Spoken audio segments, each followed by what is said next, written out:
हे दोस्तों, आप सभी का स्वागत है हमारे चैनल में। अगर आपने ये चैनल अभी तक सब्सक्राइब नहीं किया है तो सब्सक्राइब कर लीजिए, क्योंकि हम आपके लिए ऐसी कहानियाँ लाते रहते हैं जो आपके रोंगटे खड़े कर सकते हैं।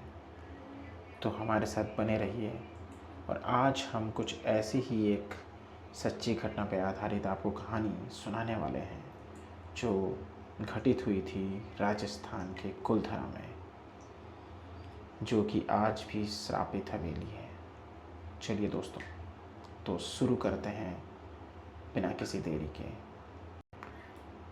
क्या आपने कभी महसूस किया है, जब आप किसी पुराने कमरे में अकेले होते हैं तो अचानक आपके पीछे की हवा ठंडी हो जाती है, जैसे कोई आपके ठीक पीछे खड़ा होकर आपकी गर्दन पर सांस ले रहा हो। आज की कहानी कल्पना नहीं है, ये है घटना राजस्थान के जैसलमेर से 18 किलोमीटर दूर उस शापित गांव की जिसे दुनिया कुलधरा कहती है। तारीख थी 14 नवंबर 2023। तीन दोस्त आर्यन, कबीर और सानिया एक पुरानी हवेली के सामने खड़े थे। ये हवेली गांव के बाकी खंडरों से अलग थी। 2 मंजिला काले पत्थरों से बनी, जिसके झरोखे किसी कंकाल की आंखों की तरह लग रहे थे।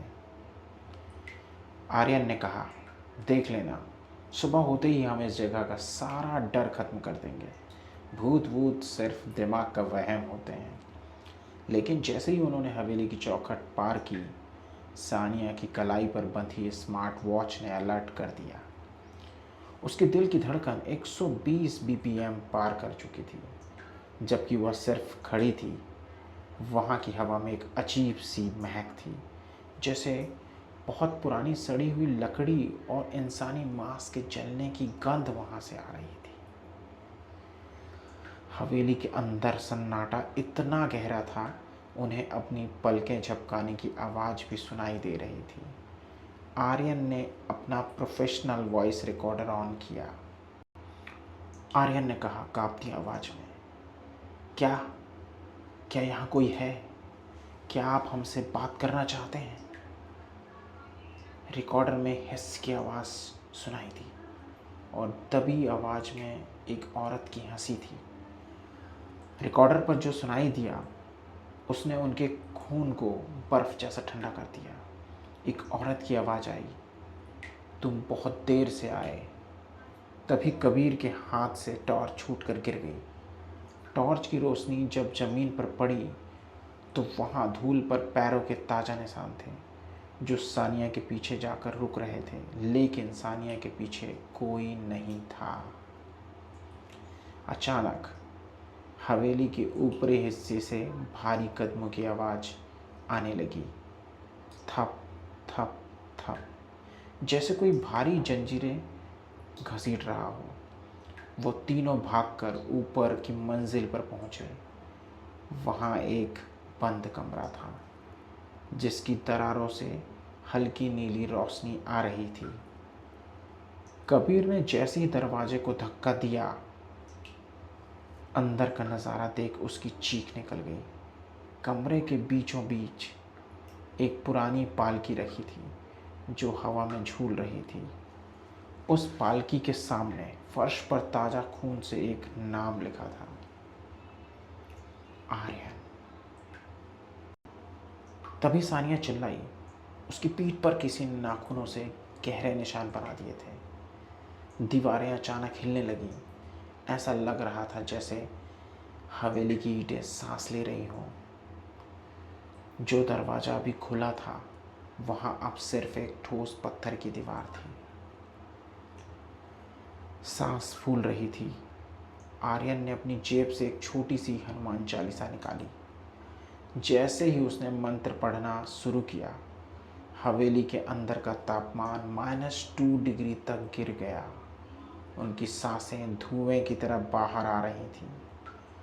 तभी उन्हें एक रास्ता दिखा, रसोई का छोटा झरोखा। एक एक करके वो बाहर कूदे। जब आर्यन आखिरी था तो उसने महसूस किया कि किसी ने उसका पैर पकड़ लिया है।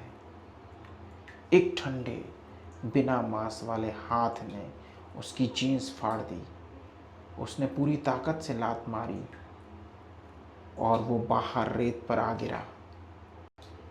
वो रात बीत गई, सूरज निकला, लेकिन वो तीनों कभी पहले जैसे नहीं रहे।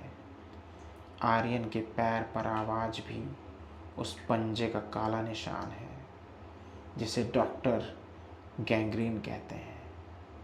कोई इलाज काम नहीं करता।